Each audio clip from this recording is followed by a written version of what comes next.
नमस्कार, मी स्नेहा. आपण पाहताय साम टीव्ही. साम संजीवनी या आरोग्य विशेष कार्यक्रमामध्ये मी तुम्हा सगळ्यांचं स्वागत करते. आज आपण सांधेदुखी आणि त्यावरचे अत्याधुनिक रोबोटिक उपचार पद्धती कशा प्रकारे केली जाते त्याविषयी जाणून घेणार आहेत आणि त्याविषयी चर्चा करणार आहोत. आणि त्यासाठी आपल्या सोबत जोडले गेलेले आहेत डॉक्टर मनोज तोडकर. डॉक्टर मनोज, तुमचं स्वागत.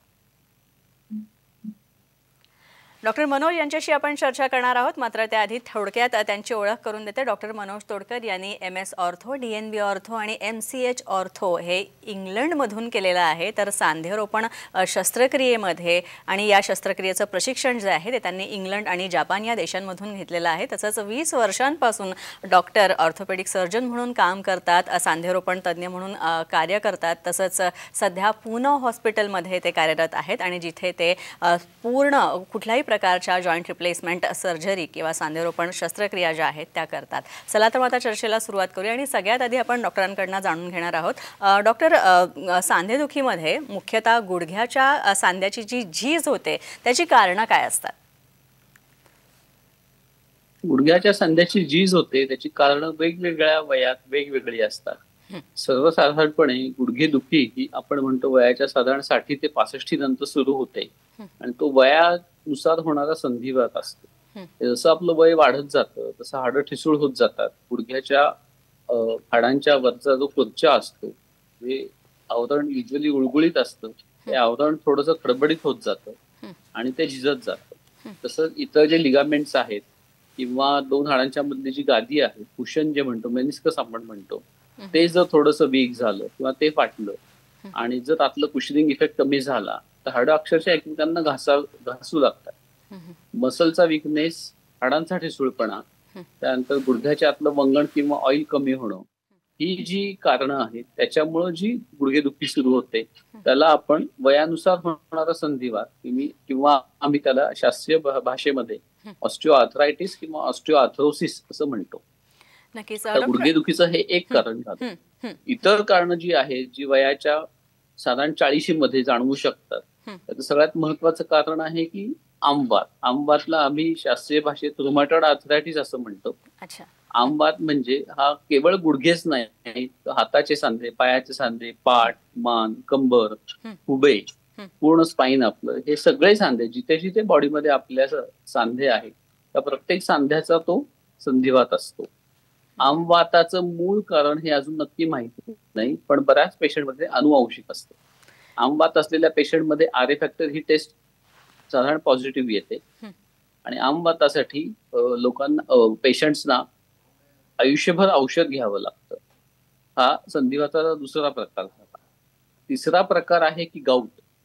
गाऊट म्हणजे रक्तातलं जर युरिक ऍसिडचं प्रमाण वाढलं आणि युरिक ऍसिड सांध्यामध्ये साठून राहिलं, जे नॉर्मली युरिन मध्ये आपल्या बाहेर निघून जायला पाहिजे.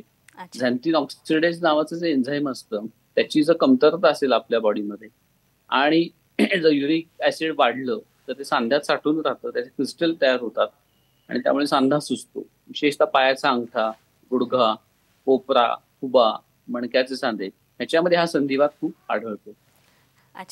तिसरं जे संधिवाताचं कारण आहे त्याला आम्ही अँकालोजिंग स्पॉन्डिलायटिस असं म्हणतो. हा आजार पुरुषांमध्ये जास्त आढळतो, स्त्रियांमध्ये खूप कमी आढळतो आणि हाही अनुवंशिक असतो. या पेशंटना मानदुखी, पाठदुखी, खुबेदुखी आणि गुडघेदुखी हे सांधे त्यांना त्रास देतात आणि त्यांचं स्टूप पोस्चर असतं, म्हणजे ते असं वाकून जातात, पूर्ण पाठ अशी स्टिफ होऊन जाते. आणि अँकालोजिंग स्पॉन्डिलायटिस मध्ये आपण जसं आधी मी सांगितलं तसं पुरुष हे प्रामुख्यानं एफेक्ट होतात स्त्रियांपेक्षा. तर 8 पुरुषांना आजार झाला तर एखाद्या स्त्रीमध्ये तो आढळतो आणि तो अनुवंशिक असतो. आता ही झाली संधिवाताची कारणं. चौथा एक प्रकार संधिवाताचा आहे ज्याला आम्ही पोस्ट ट्रॉमॅटिक आर्थरायटिस म्हणतो.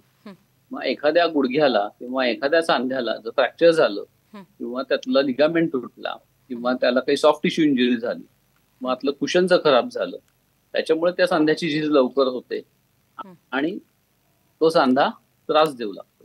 त्याला पोस्ट ट्रॉमॅटिक आर्थरायटिस किंवा इंजुरी नंतर होणारा आर्थरायटिस असं आम्ही म्हणतो. नक्कीच. लहान मुलांमध्ये काही वेळा रुमॅटॉइड आर्थरायटिस किंवा आमवात हा प्रकार आढळतो, त्याला आम्ही ज्युव्हेनाइल रुमॅटॉइड आर्थरायटिस असं म्हणतो. हे सर्वसाधारणपणे आमच्या प्रॅक्टिसमध्ये दिसणारे हे कॉमन संधिवाताचे प्रकार आहे. अच्छा, आणखी एक महत्त्वाचं डॉक्टर, सांधेदुखीवर उपचार पद्धती कोणत्या प्रकारची आजच्या आधुनिक काळात उपलब्ध आहेत? आणि सगळ्यात महत्त्वाचं म्हणजे जेव्हा सांधेदुखी अतिशय गंभीर स्वरूप धारण करते तेव्हा जॉईंट रिप्लेसमेंट किंवा नी रिप्लेसमेंट, विशेषतः गुडघ्याच्या बाबतीत मला विचारायचं आहे की नी रिप्लेसमेंट हा एकच पर्याय उरतो का तेव्हा? गुडघ्याच्या सांधेदुखीसाठी नी रिप्लेसमेंट हा ऍक्च्युली शेवटचा पर्याय आहे.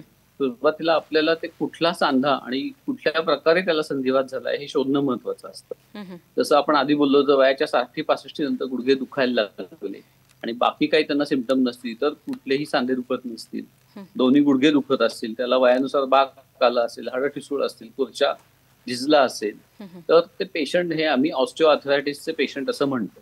या पेशंटमध्ये संधिवाताच्या बाकी टेस्ट म्हणजे आरए फॅक्टर किंवा युरिक ऍसिडची टेस्ट या नॉर्मल असतात, ते निगेटिव्ह असतात. आणि हा संधिवात हा साधारण 60-65 नंतर आढळतो. जर आपण एक्सरे काढला तर त्यात गुडघ्याच्या 2 हाडांच्या मधली गॅप जी आहे ती कमी झालेली दिसते. माझ्याकडे हे एक मॉडेल आहे गुडघ्याचं. तर आपण पाहिलं, हे वरचं मांडीचं हाड आहे आणि हे खाली नडगीचं हाड आहे. या दोघांच्या मधली ही जी जागा आहे ही जर एक्सरे मध्ये आपल्याला कमी दिसली, याचा अर्थ होतो की ते गुडघे एकमेकांवर घासू लागले आहेत, त्यातलं वंगण संपलं आहे, त्याच्या आतलं ऑइल कमी झालं आहे. आणि याला आम्ही वयानुसार होणारा संधिवात किंवा ऑस्टिओआर्थरायटिस असं म्हणतो. याच्यामध्ये एक्सरे ही एक महत्वाची तपासणी आहे ज्याद्वारे आपल्याला कळू शकतं की ऑस्टिओआर्थरायटिस कुठल्या स्टेजचा आहे, तो अर्ली आहे का लेट आहे. जर अर्ली संधिवात असेल, सुरुवातीच्या स्टेजचा असेल, आणि त्यावेळी मग आमची ट्रीटमेंट अशी राहते, आम्ही दुखणं कमी करण्यासाठी काही वेदनाशामक औषधं देतो. गुडघ्याच्या आतलं जर कुर्च्या फाटला असेल किंवा कार्टिलेज झिजला असेल तर तो रिपेअर होण्यासाठी कोलाजेन म्हणून औषध असतं, ते दिलं जातं.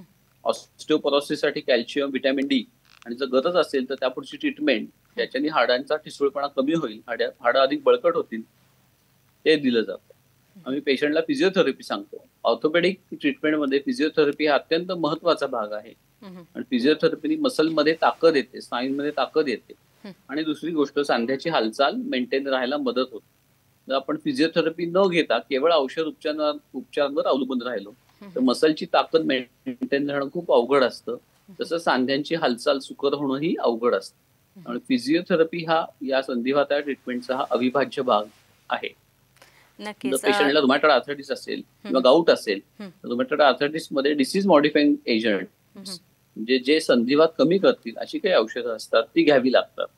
त्यांची नावं साधारणपणे मिथोट्रिक्झेट आहे, टोफासिटिनिब म्हणून आहे, हायड्रॉक्झिक्लोरोक्विन म्हणून आहे, किंवा सॅलाझोपायरिन आहे. तर ही औषधं जर आपण घेतली तर डिफॉर्मिटीज किंवा हाडांचा जो वाकडेपणा आहे तो सांध्यामध्ये तो कमी व्हायला मदत होते, संधिवात आटोक्यात राहतो, दुखणं कमी होतं आणि सांध्याचं आयुष्य टिकून राहू शकतं. जर पेशंटला गाऊट असेल तर गाऊटच्या पेशंटनी काही पथ्य पाळणं आवश्यक असतं खाण्याची. त्यांनी प्रथिनांचा इंटेक कमी केला पाहिजे, पाणी भरपूर प्यायला पाहिजे, आणि त्यांनी काही औषध घेतली पाहिजेत ज्या योगे युरिक ऍसिडची लेव्हल रक्तातली कमी होईल आणि सांधेदुखी होणार नाही. तर पेशंटला अँकल स्पॉन्डिलायटिस असेल तर त्या पेशंटनी वेदनाशामक औषधं घ्यावी लागतात. आणि त्याच्यावर आजकाल बायोलॉजिक्स म्हणून काही औषधं आलेली आहेत जी हा रोग समूळ बरा करू शकतात. रुमॅटॉलॉजिस्ट किंवा संधिवात रोगाचे जे तज्ज्ञ असतात त्यांचा सल्ला घेऊन ही औषधं आपण घेतली तर नक्कीच यातनं आपण बरे होऊ शकतो. आता जर औषधांनी बरं वाटलं नाही, फिजिओथेरपीने बरं वाटलं नाही, तर मग पुढचा स्टेप, पुढच्या ट्रीटमेंटचा आपल्याला विचार करावा लागतो. आणि त्या गुडघ्यासाठी त्या पुढच्या 2 ट्रीटमेंट्स अवेलेबल आहेत. आर्थरोस्कोपी आहे, म्हणजे आम्ही गुडघ्याची तपासणी दुर्बिणीद्वारे करतो. दुर्बीण आत घातली जाते गुडघ्यामध्ये आणि गुडघ्याच्या आतला भाग हा तपास. अच्छा, नक्कीच. तर डॉक्टरांकडनं आपण आणखी या सगळ्याबद्दल जाणून घेणार आहोत. मात्र एक छोट्याशा ब्रेकची वेळ झाली, त्याच्यामुळे एक छोटासा ब्रेक घेऊया. ब्रेक नंतर लवकरच भेटू.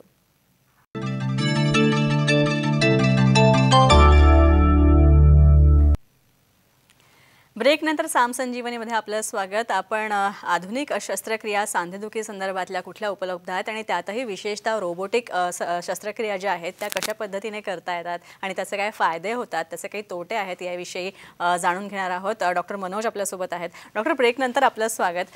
डॉक्टर, खरं तर कोणत्याही प्रकारची रोबोटिक सांधेरोपण किंवा प्रत्यारोपणाची शस्त्रक्रिया असो, पण मला एक सांगा, ही शस्त्रक्रिया यशस्वीरित्या पार पडल्यानंतर किती वेळ लागतो किंवा साधारण एक रुग्णांची ही मागणी असते की मला आधीसारखंच मांडी घालून बसता आलं पाहिजे, आधीसारखीच हालचाल करता आली पाहिजे, तर या सगळ्या गोष्टी किंवा आधीसारखं दैनंदिन जीवन जगणं शक्य होतं का रोबोटिक सर्जरी केल्यानंतर? रोबोटिक सर्जरी नंतर आधीसारखं दैनंदिन जीवन नक्कीच तुम्ही करू शकता. दैनंदिन जीवनातल्या ज्या ॲक्टिव्हिटी आहेत त्या रेग्युलर आपण करू शकतो. रोबोटिक सर्जरीचा फायदा हा आहे, की जे आपण सांधेरोपण करतो ते खूप अचूकरित्या केलं जातं एक. दुसरी गोष्ट यासाठी लागणारा वेळ हा कमी असतो. त्यामुळे ऑपरेशनचा वेळ हा कमी असतो. तिसरी गोष्ट त्याला इन्सिजन जो असतो तो थोडा लहान येतो कन्व्हेन्शनल सर्जरीपेक्षा. त्यामुळे दुखणं जे आहे ते कमी असतं. दुखणं कमी व्हायचं कारण जे आहे की कन्व्हेन्शनल सर्जरीपेक्षा रोबोटिक सर्जरीमध्ये लिगामेंट रिलीज किंवा गुडघ्याच्या आतल्या बाजूचे जे तंतू आहेत, जे आम्हाला ऑपरेशनसाठी सोडवावे लागतात, ते रोबोटिक सर्जरीमध्ये कमीत कमी सोडवून म्हणजे ओरिजिनल आपल्या टिश्यूला कमीत कमी इजा होऊन ती ऑपरेशन केले जातात. त्याच्यामुळे रुग्णाचं जे दुखणं आहे ते खूप कमी असतं. तिसरी गोष्ट, युजुअली या ऑपरेशन नंतर आम्ही पेशंटला दुसऱ्या दिवशीच उभं करतो वॉकरच्या सहाय्यानं आणि चालवतो. त्यामुळे पेशंटला बेडमध्ये राहायची गरज नसते. पेशंट हा दुसऱ्या दिवशीच चालायला लागतो. बेडमध्ये राहायची गरज नाही आणि जसा तो लवकर चालायला लागतो, जिने चढ-उतार करणं, खोलीमध्ये चालणं, त्यानंतर टॉयलेट ट्रेनिंग आणि फिजिओथेरपी या गोष्टी सुरू होतात. तिसरी गोष्ट, आता आपण जो मांडी घालण्याचा मुद्दा उपस्थित केला, तर बऱ्याचशा पेशंटची अशी डिमांड असते, की आम्हाला ऑपरेशन नंतर मांडी घालता यायला पाहिजे. सुरुवातीला आम्ही काही वर्षांपूर्वी जे सांधेरोपण करायचो, तर त्याच्यामध्ये आम्ही सांगायचो, की पेशंटनं मांडी घालू नये. पण आता हायफ्लेक्स नी जो अवेलेबल आहे, 2 सांधेरोपण केलेल्या मांडीच्या आणि नडगीच्या हाडाच्या मध्ये जो आम्ही खुर्च्या टाकतो प्लास्टिकचा, तो हायफ्लेक्स असतो. म्हणजे तो आपल्याला मांडी घालून बसायला सुद्धा अलाऊ करतो. असेही सांधे आता अवेलेबल आहेत आपल्याला यूजसाठी. त्याचा जर आपण फायदा घेतला तर नक्कीच आपण ऑपरेशन पूर्वी जे दैनंदिन जीवन होतं त्यासारख्या ऍक्टिव्हिटी पुन्हा करू शकतो. मला एक सांगा, रोबोटिक पद्धतीने ही जी शस्त्रक्रिया जर आपण करतो तर मग त्याचा फायदा कशा प्रकारे आपल्याला विशद करता येईल? कोणते कोणते फायदे असतात जर रोबोटिक पद्धतीने, आधुनिक पद्धतीने आपण सांधेरोपण करतोय तर? फायदा रुग्णासाठी फायदा हा आम्ही अशा स्केलमध्ये मोजतो की त्याला ऑपरेशन नंतर होणारं दुखणं ते कमी होतं. जो ऑपरेशन नंतर जो स्कार येतो किंवा जो इन्सिजन असतो जे पाडलं जातं ते लहान असतं कन्व्हेन्शनल सर्जरीपेक्षा. तिसरी गोष्ट, रिकव्हरी आहे ती फास्ट असते कारण दुखणं कमी असतं. आणि चौथी गोष्ट, सांधा अचूकरित्या बसवला गेल्यामुळे त्याचं जे आपल्याला फंक्शन तो सांधा देणार आहे किंवा त्याची जी कार्यक्षमता आहे ती खूप चांगली मिळते. आणि एकदा कार्यक्षमता चांगली असली की सांध्याचं आयुष्यमान पण खूप चांगलं मिळतं. अगदी सुरुवातीला जेव्हा नी रिप्लेसमेंट आल्या तेव्हा तो साधारण गुडघा हा एक 8 ते 10 वर्षात त्याचा आपल्याला कार्यकाळ संपायचा. त्यानंतर तो तुम्हाला त्रास द्यायला लागायचा. तो एक तर लूज होईल किंवा तो दुखायला लागेल. पण आता रोबोटिकने जे आम्ही नी रिप्लेसमेंट करतो ते जर व्यवस्थित झालं, रुग्णांनी नीट जर औषध घेतली, हाडांचा ठिसूळपणा कमी ठेवला आणि व्यायाम करून स्नायूची ताकद आणि सांध्याची हालचाल मेंटेन ठेवली, तर हे गुडघे साधारण एक 15 ते 20 वर्ष सहज टिकू शकतात. अच्छा डॉक्टर, नी ट्रान्सप्लांटच्या बाबतीत विशेषतः बोलायचं झालं तर या ट्रान्सप्लांट किंवा मग रिप्लेसमेंट सर्जरी करताना रोबोटिक पद्धतीने जे कृत्रिम सांधे वापरले जातात त्याच्या मटेरियलविषयी किंवा त्या कृत्रिम सांध्यांविषयी काय सांगाल? आता हे जे मटेरियल असतं जे गुडघ्याच्या सांधेरोपणासाठी वापरलं जातं, त्याला आपल्या मांडीच्या हाडाला आणि नडकीच्या हाडाला आम्ही सरफेस रिप्लेसमेंट म्हणतो. त्याला जे वाटीला कव्हर बसवलं जातं मांडीच्या हाडाला, नडकीच्या हाडाला, ते मेटलचं असतं. ते मेटल हे टायटॅनियम आणि कोबाल्ट क्रोम म्हणजे स्टील याच्या कॉम्बिनेशन बनवलेलं असतं. ते अलॉय असतं. तो सिंगल मेटल नसतो, तर इट इज अन अलॉय. ते मिक्सचर आहे धातूंचं आणि ते टायटॅनियम आणि स्टील या धातूंनी बनलेलं असतं. दुसरी गोष्ट, 2 सांध्यांच्या आवरणाच्या मधला जो खुर्च्या आहे तो प्लास्टिकचा असतो. त्याला आम्ही पॉलिमर असं म्हणतो, पॉलिएथिलीन. तो खूप उच्च दर्जाचं प्लास्टिक असतं आणि त्या प्लास्टिकला वेगवेगळ्या ट्रीटमेंट केलेल्या असतात. अच्छा. त्याला वेगळ्या टेम्परेचरला हिट केलेलं असतं आणि त्याला व्हिटॅमिन ई ट्रीटमेंट केलेली असते, ज्याने त्या प्लास्टिकचं आयुष्यमान हे खूप वाढतं, त्याची वेअर अँड टेअर कमी होते. आता हा सांधा आपण एकदा बदलला की त्या सांध्याचं आयुष्य, जर आपण तो सांधा व्यवस्थित वापरला आणि आपल्या हाडांच्या स्ट्रेंथ म्हणजे हाडांचा ठिसूळपणा जर आपण कमी ठेवला आणि स्ट्रेंथ वाढवली, तर साधारणपणे एक 15 वर्ष ते 20 वर्ष हा सांधा सहज टिकायला पाहिजे. पण कुठली वस्तू आपण कशी वापरतो त्याचं आयुष्यमान आपल्याला मिळणारं हे अवलंबून असतं. त्यानुसार आपण जर तो सांधा व्यवस्थित वापरला, योग्य ती काळजी घेतली, व्यायाम केले आणि कॅल्शियम सप्लिमेंट घेतलं, तर त्या सांध्याचं नक्कीच चांगलं आयुष्यमान आपल्याला मिळू शकतं. पण मला एक सांगा, खुब्यासंबंधीच्या ज्या शस्त्रक्रिया असतात तर त्या करताना तीच काळजी घ्यावी लागते जी आपण गुडघा प्रत्यारोपण किंवा गुडघ्याची शस्त्रक्रिया, गुडघा बदल शस्त्रक्रिया करताना करतो? खुब्याचं ऑपरेशन हे गुडघ्याच्या ऑपरेशन पेक्षा वेगळं आहे. खुब्याचा सांधा हा आम्ही बॉल अँड सॉकेट असं म्हणतो. म्हणजे खोबणीमध्ये खुब्याच्या हा मांडीच्या हाडाचा बॉल हा बसवलेला असतो. तो ball and socket type of joint आहे. दुसरी गोष्ट, खुब्याच्या सांध्यांमध्ये शक्यतो आम्ही सिमेंट न वापरायचा प्रयत्न करतो. ते अनसिमेंटेड असतात. त्याचा जो सॉकेट जो आहे तो सॉकेट हा मेटलचा बनलेला असतो आणि त्याच्या आत पॉलिथिन किंवा सिरॅमिकचं कव्हर असतं. आणि जे मांडीचं आपलं हाड आहे त्याचा वरचा भाग जो आहे त्याचं जे हेड आहे हे मेटल, स्टील किंवा सिरॅमिक असं बनलेलं असतं. आता खुब्याचा सांधा जो आहे तो बॉल अँड सॉकेट आहे. खुब्याच्या सांध्याचा संधिवात हा तरुणांमध्ये खूप जास्त आढळतो. कारण आपल्याकडे कोविडच्या इन्फेक्शन नंतर खूप लोकांना एव्हॅस्क्युलर नेक्रोसिस हा जो आजार आहे तो झालेला आहे. त्याच्यामुळे खुब्याचे जे हाड आहे ते खराब होतं, त्याचा रक्तपुरवठा कमी होतो. तो कमी झाल्यामुळे खुब्याचा संधिवात होतो आणि खुबा हा आपल्या शरीरातला सगळ्यात महत्वाचा सांधा आहे. आपण जेव्हा चालतो, फिरतो, जिने चढ उतार करतो, कूस बदलतो किंवा सीटवर बसतो, टॉयलेटसाठी कमोड सीटवर बसतो किंवा भारतीय पद्धतीने 2 पायावर बसतो आणि प्रत्येक हालचालीमध्ये खुब्याचा सांध्याचं खूप महत्वाचं काम आहे. आणि तो जर झिजला असेल तर तो खूप त्रास देतो आपल्याला. आणि जर अशा वेळी जर आम्ही प्रत्यारोपण केलं तर त्यासाठी काही काळजी घ्यावी लागते. काळजी अशी आहे की ऑपरेशन नंतर आम्ही सांगतो काही महिने मांडी घालून बसू नका. दुसरी गोष्ट, त्याचे जे काही व्यायाम आहेत खुब्याचे ते रेग्युलर करा. आणि तिसरी गोष्ट म्हणजे आपण काही गोष्टी ऑपरेशन नंतर काही टाळायच्यात. एक तर मांडी घालणे किंवा जमिनीवर बसणे, या गोष्टी जर टाळू शकलो आपण तर आपल्याला नक्कीच त्या खुब्याचं आयुष्य खूप चांगलं मिळतं. नक्कीच डॉक्टर, मला हेच विचारायचं आहे की तुम्ही म्हणालात त्याप्रमाणे गुडघ्याच्या किंवा इतर सांध्यांच्या शस्त्रक्रियेपेक्षा खुब्याची ही जी शस्त्रक्रिया आहे ही रोबोटिक सर्जरी थोडीफार क्लिष्ट असते. तर मग समजा जर ही शस्त्रक्रिया केली तर त्यानंतर जी शस्त्रक्रियेनंतरची रुग्णाची जी क्रियाशीलता आहे त्याबद्दल काय सांगाल? त्यावर काही परिणाम होण्याची शक्यता असते का? एकदा खुब्याचा सांधा बदलला त्यानंतर आपण दुसऱ्या दिवशी साधारणपणे पेशंटला उभं करतो, वॉकरच्या साहाय्याने चालवतो. आम्ही त्याला काही व्यायाम शिकवतो. त्या व्यायामाचा उद्देश असा आहे की खुब्याच्या सांध्याची हालचाल मेंटेन राहिली पाहिजे आणि खुब्याच्या भोवतीचे स्नायू आहेत त्याची कार्यक्षमता ही मेंटेन राहायला पाहिजे किंवा स्नायूमध्ये ताकद यायला पाहिजे. तिसरी गोष्ट, खुब्याच्या सांध्याच्या ऑपरेशन नंतर बऱ्याच वेळा पेशंटचे दोन्ही खुबे खराब झालेले असतात. दोन्ही खुबे आम्ही काही वेळा एकाच वेळी बदलतो किंवा पेशंटला काही कारणानं दोन्ही खुबे एका वेळी बदलणं शक्य नसेल तर काही महिन्याच्या अंतराने ते खुबे बदलले जातात. तिसरी गोष्ट, खुब्याच्या ऑपरेशन नंतर शक्यतो आम्ही पेशंटला ताबडतोब मांडी घालणे किंवा जमिनीवर बसणे या क्रिया टाळायला सांगतो.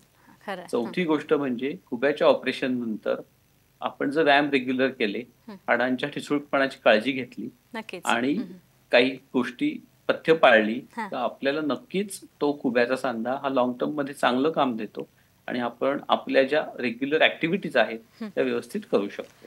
नक्कीच. सर, आपण पाहिलं की आपण कोणत्याही प्रकारची सांधेरोपण शस्त्रक्रिया जर रोबोटिक पद्धतीने करायची असेल, तुम्हाला तसा सल्ला दिला असेल, तर तुम्ही डॉक्टर मनोज यांना नक्कीच भेटू शकता. आणि डॉक्टर मनोज यांना भेटण्यासाठी स्क्रीनवर जे संपर्क क्रमांक दिलेले आहेत ते तुम्ही तुमच्या डायरीत नोंद करून घ्या आणि त्यावर संपर्क करून तुम्ही डॉक्टरांचं मार्गदर्शन घेऊ शकता. डॉक्टर मनोज, तुम्ही आमच्याशी जोडले गेलात आणि इतकी छान माहिती तुम्ही आम्हाला सांगितली, त्यासाठी आभार तुमचे. धन्यवाद. यानंतर साम संजीवनमध्ये इथेच थांबतोय. पुन्हा भेटूया नवीन विषयांसह आणि नवीन तज्ज्ञांसह. तोपर्यंत नमस्कार.